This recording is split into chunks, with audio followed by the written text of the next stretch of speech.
A block given a velocity u on a horizontal ground not frictionless is absorbed a distance s away a time t later।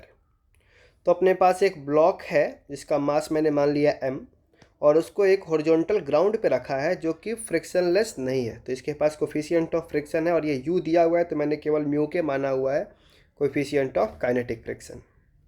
आगे क्या बोलता है कि इसको observe किया गया किसी डिस्टेंस s पे t टाइम के बाद, मतलब इनिशियली u वेलोसिटी दिया और t टाइम के बाद ऑब्जर्व कर रहा है। Find coefficient of friction kinetic friction between the floor and the block, acceleration of free fall is g। तो हमें बताना है कि अगर वो t टाइम के बाद s डिस्टेंस पे है तो कोएफिशिएंट ऑफ काइनेटिक फ्रिक्शन कितना है। अब इसका एफ देखें तो नीचे लगेगा mg, ऊपर लगेगा ग्राउंड से नॉर्मल, और अब ये आगे जा रहा है तो फ्रिक्शन इसको अपोज करेगा तो पीछे लगेगा काइनेटिक फ्रिक्शन। अब ये फोर्स बैलेंस किया जाए तो n will be equals to mg and kinetic friction will be mu k into n, that is mu k mg। अब इस पे जो नेट फोर्स होगा वो अपोजिट डायरेक्शन में हो जाएगा, तो नेट फोर्स इज माइनस लिया एफ के, नेट फोर्स को लिखा m into A, that is minus mu k mg। m से m का टर्म कट गया तो a is minus mu k into जी।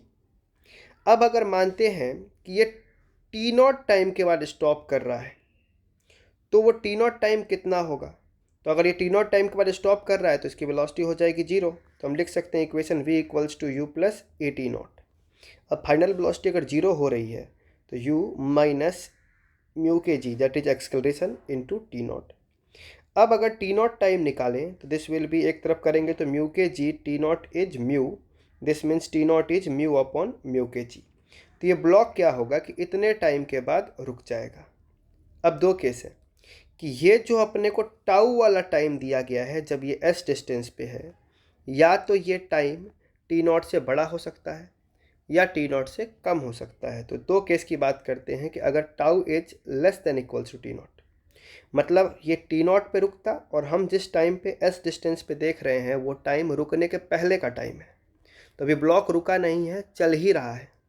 तो अगर चल ही रहा है तो मैं लिख सकता हूँ equation of motion s equals to u t plus half a t square. तो ये चला कितना एस, इनिशियल स्पीड थी यू और कितने टाइम के लिए चला, तो अभी चल ही रहा है तो पूरा का पूरा time tau minus half mu k जी टाउ का स्क्वायर।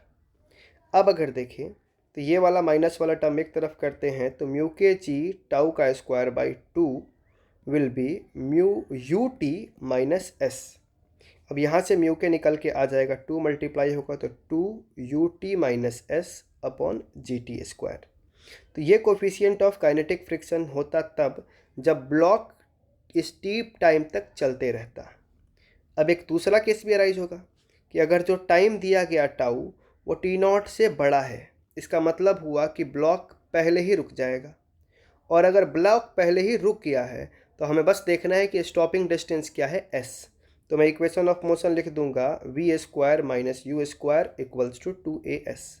अब ये रुक चुका है तो speed 0 minus u square 2 minus mu k g, that is a into S.